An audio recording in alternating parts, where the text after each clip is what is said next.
सरस्वती जी और उनकी बहू रश्मि के बीच एक दिन बहस छिड़ जाती है। आखिर किसका काम ज्यादा आसान है, बहू का या सास का? माँ जी, सास को काम ही क्या है, आपके सारे काम उंगलियों पे तो हो जाते हैं। कुछ भी। हाँ, हिसाब तो उंगलियों पे ही हो जाता है ना। अरे बेटा, ऐसा सिर्फ अभी लगता है, जो मुझे करना पड़ता है ना वो तुझे करना पड़े तो समझ आएगा कि असली काम का पहाड़ कैसा होता है। ठेले बराबर वजन भी नहीं है आपके काम में, और बात पहाड़ों के वजन की कर रही हैं आप। तू ऐसा करती ही क्या है घर में बेटा, ये तो बता मुझे। मैं थोड़ी ना कुछ करती हूँ, सब जादू से हो रहा है इस घर में। अरे एक दिन मेरा काम करोगी तो समझ आएगा। Okay okay, shut up. कल से मैं घर के काम करूंगी और तू मेरी जगह हर चीज का हिसाब रखना, ठीक है? ठीक है, ये भी कर लेते हैं। ये सास बहू की डील के बारे में रश्मि के पति अमन को नहीं पता था और ना ही अमन के पिताजी सुरेश जी को। पर गेहूं के साथ साथ जैसे घुन भी पिस जाता है, ये दोनों भी पिसने वाले थे। सुबह अमन उठकर रेडी होता है ऑफिस जाने के लिए, तो पता है उसके कपड़े नहीं निकले हुए हैं।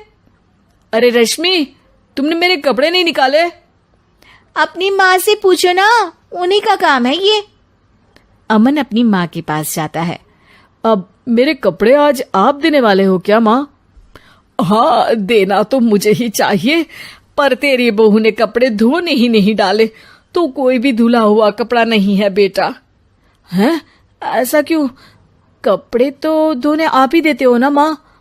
अरे बहू ने तुझे बताया नहीं, अब हम अदल बदल गए हैं, मैं अब बहू और तेरी बीवी सास।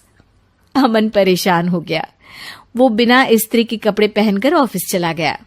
सरस्वती जी अपने घुटने के दर्द के कारण झुककर घर साफ नहीं कर पा रही थी और ना ही खाना बनाना याद रख पाई। उधर रश्मि पहले ही दिन घर की चाबी घुमा चुकी थी और 300 रुपए का हिसाब अलग नहीं मिल रहा था। पर दोनों का ही घमंड कैलाश पर्वत से भी बड़ा था और दोनों ही खेमे एक दूसरे की बात मानने को बिल्कुल तैयार नहीं थे। शाम को जब सुरेश जी और अमन खाना खाने बैठते हैं तो सरस्वती जी उनके सामने गाजर और पपीते लाकर रख देती हैं। अरे माँ, ये क्या है? ख्याली पुलाव के साथ सलाद। माँ जी खाना बनाना भूल गई लगता है। अरे एक एक चमन्नी का हिसाब है मेरे पास, खाना बनाना कैसे भूल जाऊंगी? ये तो मैंने पढ़ा था कि फल फ्रूट खाने से सेहत अच्छी रहती है, इसीलिए ये ले, एक फल खा ले। रात को सुरेश जी और अमन अपनी मीटिंग बिठाते हैं अकेले में। बाबूजी, इनकी लड़ाई के कारण ना हमें ठीक से खाना मिल रहा है, उल्टा घर के सारे काम रुक गए हैं। हाँ बेटा, 2 भैंसों की लड़ाई में बेचारे खेत के पौधों का भी नुकसान हो रहा है। पर पापा, क्या बताऊं आपको, मैंने माँ को इस महीने की 2 तारीख को बिजली के बिल के पैसे दिए थे। आज बिल भरने के लिए मांगने गया तो पता चला कि रश्मि उन पैसों से गैस ले आई। अच्छा, तो सिलेंडर के पैसों का क्या हुआ? अब सिलेंडर के तो कोई पैसे नहीं थे बाबूजी, हमारे घर पर गैस की पाइपलाइन लगी है ना।